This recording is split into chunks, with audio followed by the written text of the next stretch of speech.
Hey, welcome everybody. My name is Dave Bailey. I want to thank you for joining us. This is Grief and Grace. In my work with the largest provider of funeral services in North America, I've come to realize that in the middle of this worldwide health crisis that we find ourselves in, there's also an unfolding psychological crisis, what psychologist Sherry Cormier describes as a collective grief and a communal sorrow, because at the end of the day, we've all lost something. But as a result of that new reality, I also see a willingness to talk about grief, perhaps more now than ever before. And so this Facebook Live is about being one of the spaces and one of the voices helping to process a little of what we are all facing together. And if you know someone that you think could benefit from the ideas that we're talking about here, why don't you go ahead and tag them in the comments so that they get a notification and they can come and join us. And also, throughout the show, if you have a question, just put it in the comments, and we'll take some time to answer those before we sign off. My guest tonight is Dr. Bill Webster. Dr. Webster is a grief counselor and an author, an international presenter on the subject of grief, and the founder of the Center for the Grief Journey. So, Dr. Webster, welcome. Thank you, David. It's a delight to be with you. Thank you so much. Yeah, I've been looking forward to this. So let's start with this. Can you share perhaps a little of your story and how that led you to the work that you do today? Well, yes, thank you very much, Dave. I actually came to my work through a very difficult personal experience. My wife died very suddenly in 1983, leaving me not only to cope with the grief of losing her, but also with bringing up two little boys who at the time their mom died were 9 and 7 years of age. Wow. And unfortunately, it seemed to me, people mean well. I'm not trying to make any kind of an indictment on people, but people don't know what to do. True. They don't know what to say. And maybe worst of all, they don't want to make a mistake. And so in order to avoid that, they do nothing. They distance themselves. And, after 3 months, the time of the funeral, people said, "Oh, you're doing well, you're handling it, you're coping." They thought I was strong, but in fact, I was numb. And 3 months after my wife died, the numbness wore off. Yes. And of course, after 3 months, people are saying, "Well, gee, what's wrong with you? We thought you were doing well. You should be getting over it by now." But I wasn't, and it took me a long time to come to terms with it. And so, realizing that something was missing, I upgraded my psychology work and did a doctorate at the U of T, University of Toronto, and began to establish the Center for the Grief Journey. I developed a model of community grief support programs, which is used in Canada and the UK and in some places in the States as well.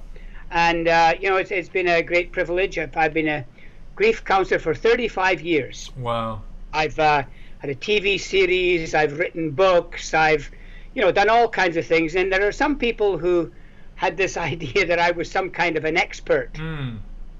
And then 2 years ago, today as a matter of fact, my son died in an accident. Oh, and so sorry. Here I was, with all this experience, all this knowledge. I'm the great grief counselor. I know it all. And it hit me like a ton of bricks. Mm-hmm. Because it's one thing to know it in theory, but it's just another to experience it. Yes. And so I've had my share of personal losses. I've tried to apply that to helping other people. That's become my mission in life. I have a passion to help grieving people and to try to alleviate some of the difficulties and the struggles that they have, and to try to be a help and a support to others. Yes. I love how you said that. People thought I was strong, but what I was numb. And I think that's a really important point. I'm sure that people caught that as we went by that, but I wanted to just kind of stop and make sure we visited that, because it's just, we congratulate people like that all the time. Oh, they're so strong. But yeah, that's a amazing Well, point. let me just carry it one step further, if I may, David. Yeah, that's right. Many, many times. I mean, if we all think back on our own experience, you go to a funeral, you're surprised by how well people seem to be doing. Hmm. We think it's strength. In fact, it's numbness. And the difficulty is 3 or 4 months down the road. In fact, I remember one guy actually saying right to my face, "It's been 3 months. You ought to be over it by now." Wow. You don't get over it in 3 months. I don't think you ever get over it. You get through it. Yes. But here's the dilemma, that sometimes it's when others think we should be getting ourselves together that we actually feel like we're falling apart. Yes. And that's the dissonance. That's the misunderstanding that people have about the grief process. Yes. Wow. So in your work there at the center, what would you say are the main questions, the number one questions, the most asked questions that you get around grief? Well, do you want the PhD answer or do you want the real answer? Let's go with the real answer. Absolutely. You're my man. Yeah. Here's the question that people have. Am I normal? Ah, yes, absolutely. Am I going to be okay? Mm-hmm. Is there hope that I can still have a meaningful life even though it seems like my life has been devastated? Very practical, real issues that people have about their survival. Yes. You know, the word survive is a very interesting word. It's made up of two Latin words meaning to live beyond. Mm. So the challenge for any grieving person right from the start is, can I find strength and grace and courage and hope to live beyond this experience of loss? Wow. And most of the real questions that people have, you know, are not about theories and not about you know, all the stuff that so often we hear. It's basic survival questions. Am I going to be okay? Can I still have a meaningful life? Yes. Even though this tragedy has befallen me? Yes. And lots of times I feel like people struggle with the idea, if I move my life forward, if I move my life forward into joy, if I move my life forward into accomplishment, am I somehow betraying the individual that I lost? That's right. I see three real areas. You know, I think first of all there's the numbness and the survival. I think there's the adjustment, and then there's what I call the reorganization. Yes. And I think that's unpack those for us a little bit. Well, I mean, at first it's really just the grief process. It's going through trying to understand what's happening to me. Why do I feel confused? Why do I have all these emotions like crying and all the different emotions, guilty, angry, lack of concentration, all the things that sometimes catch people by surprise. Then I think there's, again, we might call it a period of confrontation, confronting the reality of my life is different. I don't like it. I didn't want it. I can't change it. And that's often when the guilt and the anger kick in, and you know, confronting that reality and confronting the fact that we can't change it. But then the reorganization is when we sort of come to the place where we have a choice to make, you know, whether to go on or whether to quit. It's always a choice. I mean, the Bible puts it, you know, behold, this day I've set before you curse and blessing, good and bad. And you see, this may surprise you. I hope it'll please you at the end. I believe in God. I have great faith in God. I believe that God gives us life, but I'm not sure that God gives anybody a good life. And what do I mean by that? Well, you think about it. God gives us life, and life is always difficult, and life is hard, and life has its challenges, and life has its disappointments. And many of the people who are listening to us tonight know that from experience. They've lost loved ones. You know, they've lost jobs. They've had many different losses. God doesn't give us a good life. God gives us life, and it's what we do with the life that God gives us that's what determines whether in the end we can say it was a good life or a not so great life. Yes. So I mean, in that context, then I think that reorganization really gives people a choice. Am I going to go on, or am I going to quit, give up? I've heard many people say, "Oh, isn't it a sign of disrespect to go on? Maybe I should grieve forever." But I have another way of looking at it. My son died 2 years ago today. And boy, I'll tell you, it's hard to go on, especially in grief counseling after something like that happens. But I'm doing a project. I've got a new video series I'm going to be putting on a new website in the fall.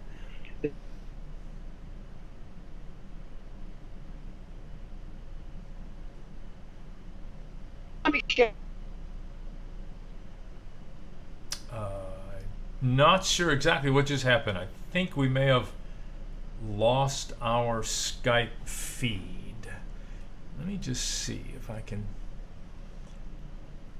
bring our Skype feed back up here again. The joy of live, yeah.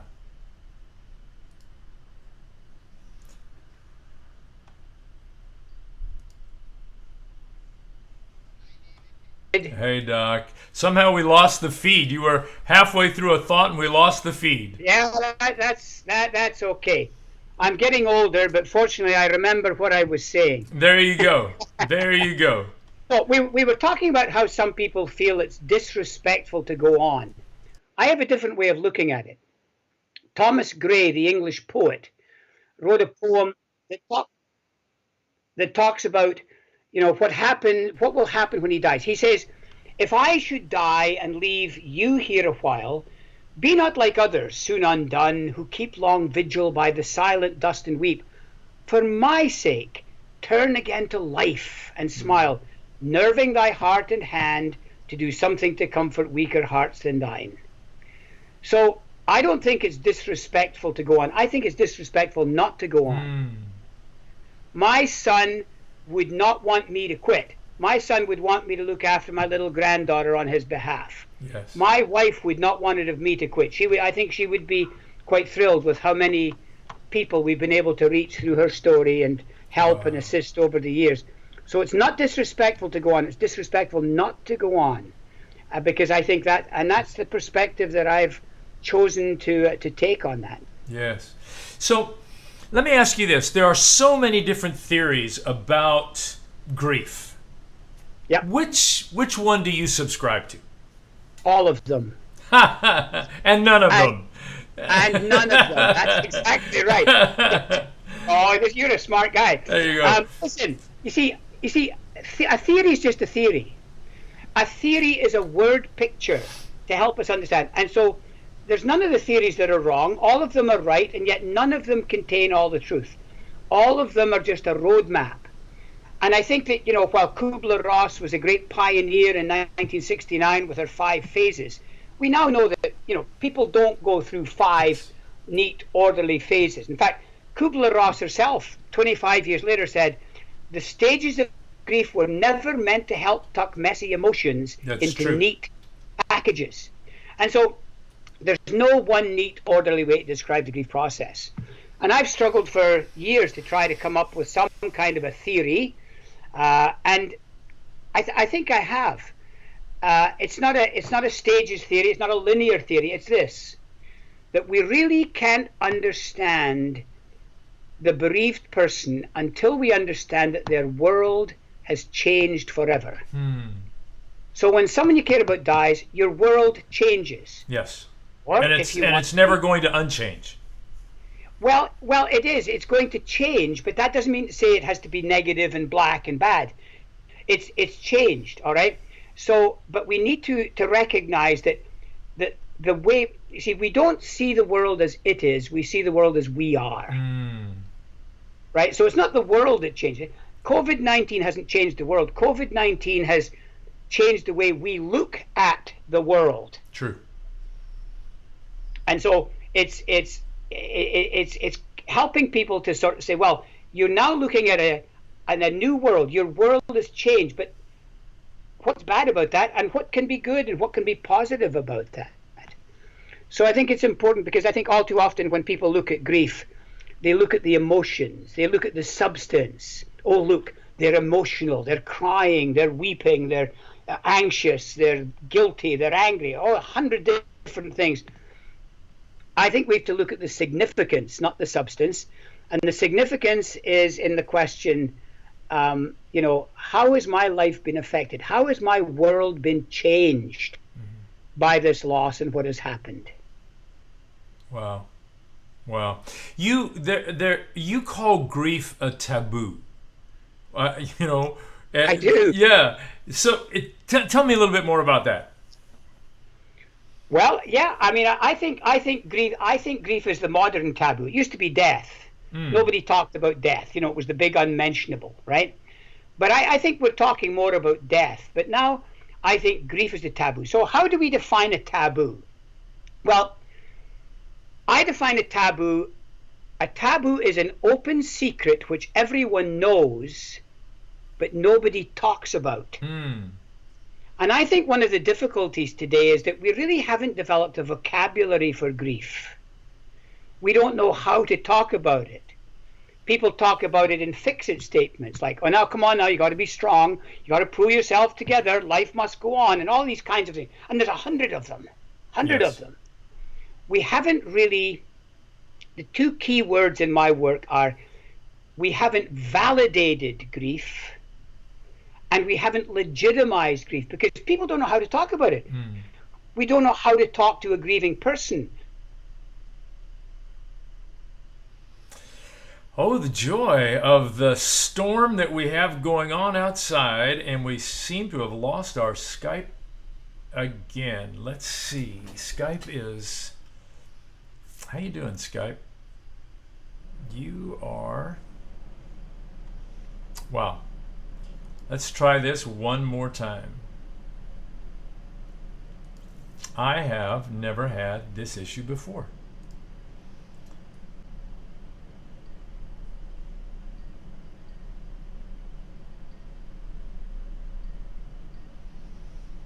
And we're not getting any kind of an answer from him. Oh, here we go.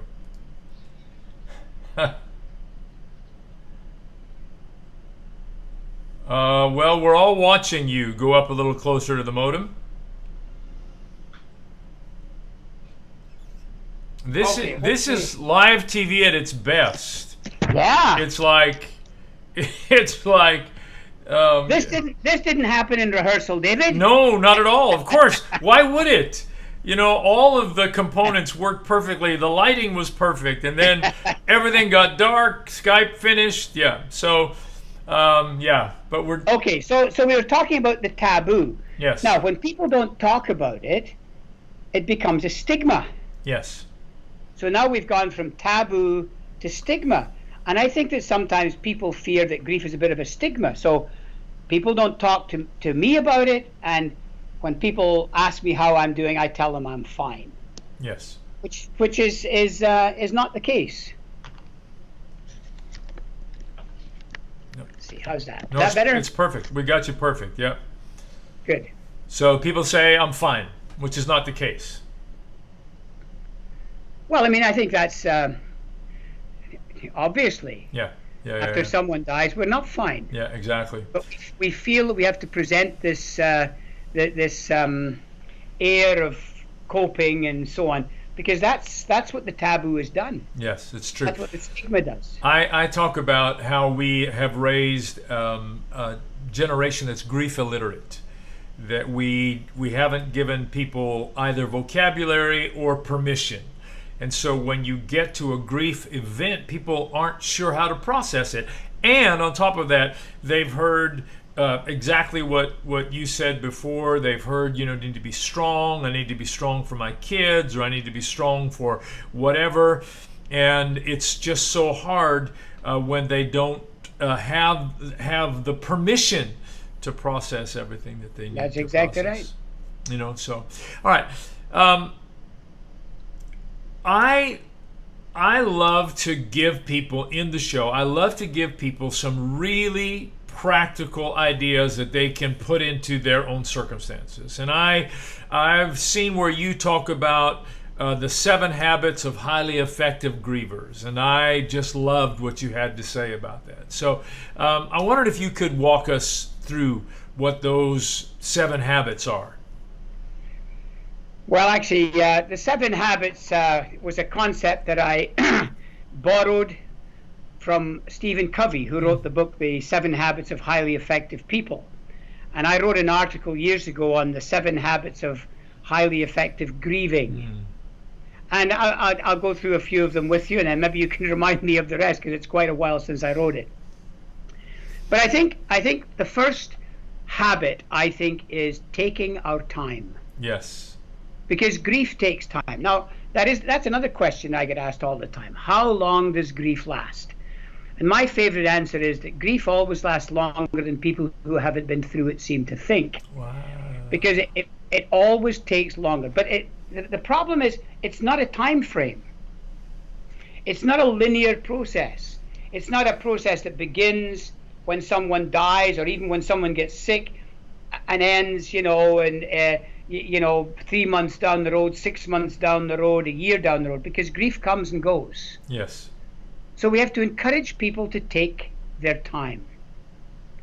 I had a lady on the phone this afternoon, and she was she's looking for a grief counselor. She needs help because she's stuck in her grief. Her father died 9 days ago. Wow. So it was a great pleasure for me to tell her, you're not stuck, you're just starting. You know, exactly. But I think where she got that message is really part of the stigma. And I think that it's very important to tell people that they need to take their time. Grief comes and goes. So grief doesn't come January, February, March. Grief comes on birthdays and anniversaries and special days and holidays. Comes at Christmas and Thanksgiving and Valentine's Day. It comes on Saturdays, or it comes on specific dates and times. And sometimes you can't put your finger on it, just happens. Something triggers, because that's the way that grief works out. Yes. That's the way that we see it. John Donne, another English poet, said, "He who has no time to mourn has no time to mend." So I think we need to take our time. Yes. But again, there's no one time frame.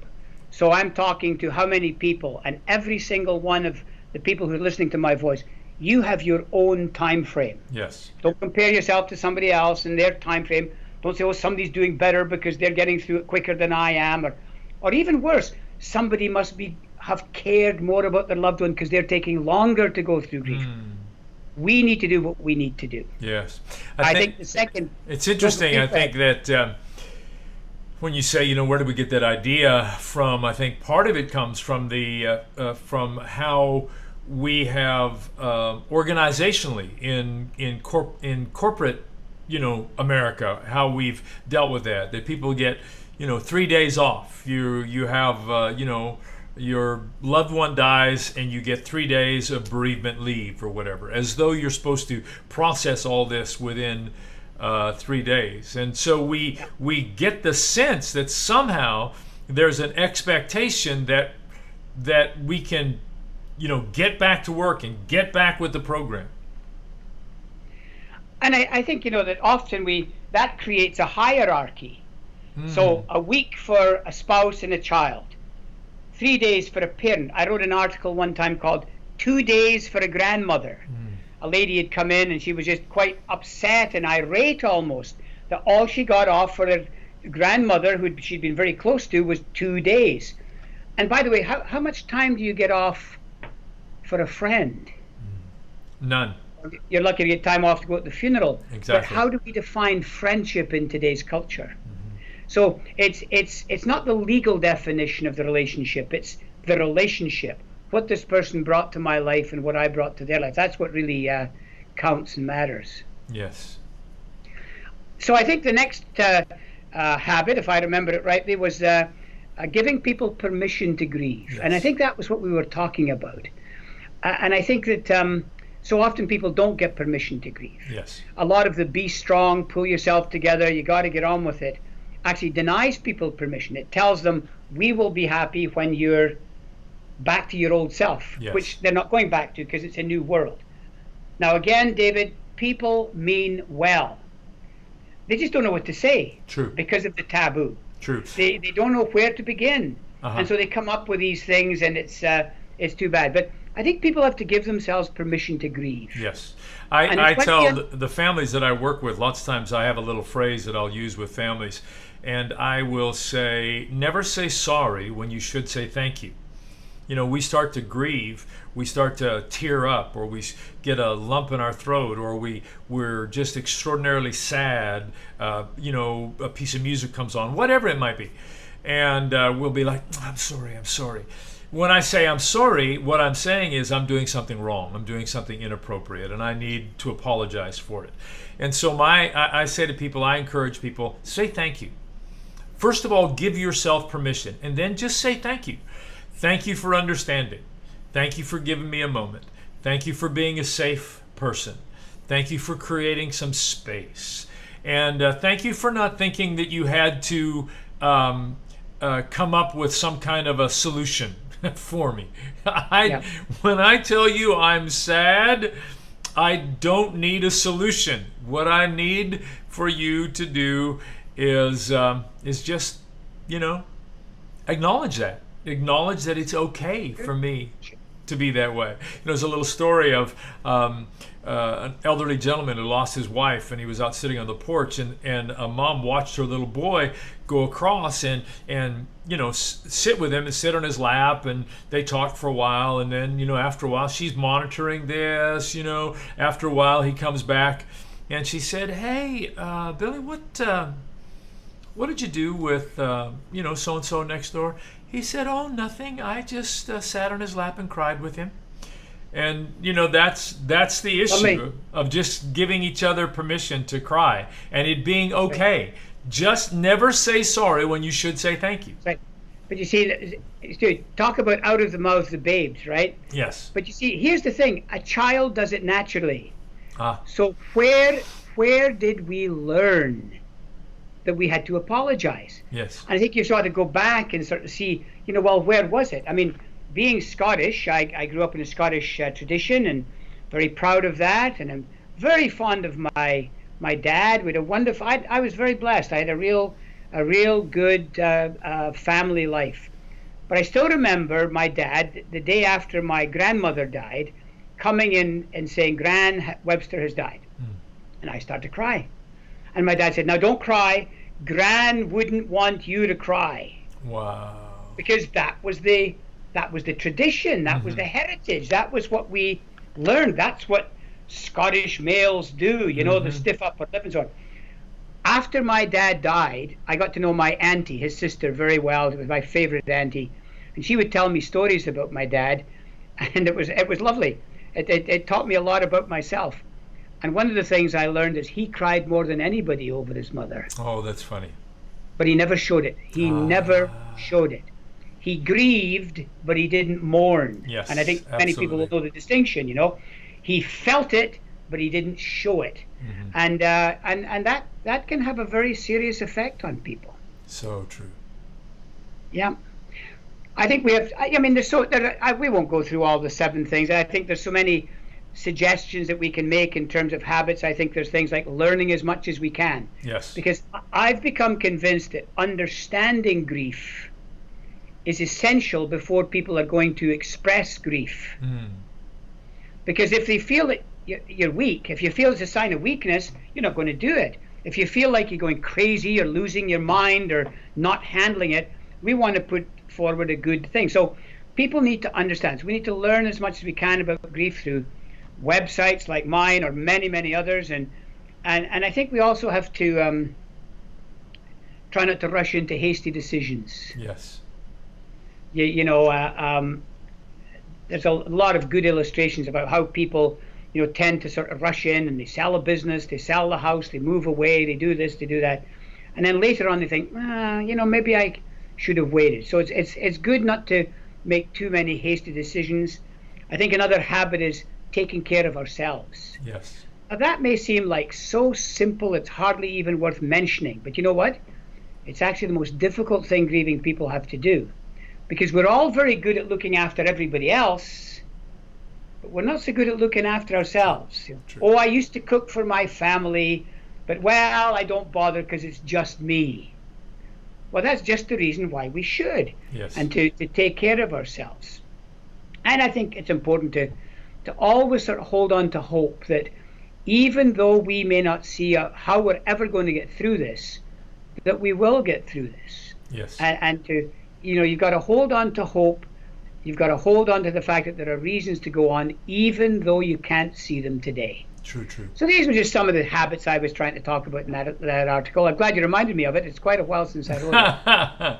All right. We need to bring this to a close. Let me ask you one final question. If you were going to, if I said to you, Doc, what's the most important thing you could say to me about grief? Just teach me one key thing about grief. What would that be? I would say we need to have a new perspective on grief and realize it's a healing experience. It's not there to destroy us. It's not a negative thing. It's a healing process. Grief is a normal reaction to an unwelcome event. And I think all of us would agree that, it's an unwelcome event when you lose anyone you care about. What we've gone through in the last 4 or 6 months is an unwelcome event. But grief is a natural human reaction. So instead of seeing it as a sickness or a disease, or as one of the bees under my bonnet is, I think far too many people are regarding grief as a mental health disorder that can only be cured by professionals at vast expense. That's nonsense. That's one of the biggest myths there is about grief. I do community grief support groups. And yes, while they have the benefit of Dr. Bill Webster, which is invaluable, of course. I hope my sponsors are watching. Yeah. What I'm really saying is this. The real power in my groups is people getting together and talking with one another. Yes. And so I would say that that's the most important thing. I want to validate and legitimize the fact that you're grieving, but it's not because you're weak. You're not going crazy. You're not losing your mind. You don't have a mental health disorder. This is a normal reaction to what has happened. It's a protest against something you don't like. Ooh, I like that. I love that. It's a protest against something you don't like. Great idea to finish today on. Dr. Bill, thank you. Thank you for your generosity of time. I'm sorry that we ran into some technical difficulties, but as good soldiers, we soldiered on and came back twice. But I just really am really thankful for your wisdom and giving us your time and all that tonight. So thank you. Well, Dave, it's been a real privilege. It's been a delight getting to know you. I feel it's been a privilege to share with your viewers, and I want to thank you for the work you're doing. God bless you in that, and I hope our paths will cross again. Yes, I'm sure we'll do this again. Anytime. We talked about. I'm sure we could sit here till midnight chatting away. So we'll pick a couple of other topics and come back. Let's do this again. Fabulous. Yes. All the best. All right. Thank you. Good night to everyone watching. Thank you. All right. So thank you all for being here. Even after this live is over, you can still leave comments or questions, and I'll be coming back to review them and interact with you as we go forward. And don't forget to click on notifications so that you can get a reminder whenever it is we're ready to go live. And if you've gotten some value out of tonight, please feel free to share it on all your social media platforms. And again, I just want to encourage you to go and visit the website, Dr. Bill's website, the Center for the Grief Journey. You see his new book is up there. First You Hurt, Then You Heal. It's griefjourney.com. Please feel free to go there and take advantage. There's blog posts and articles and resources and all of that. So take advantage of that resource. Again, thank you for being here. And we'll see you next Monday. Stay safe, everybody.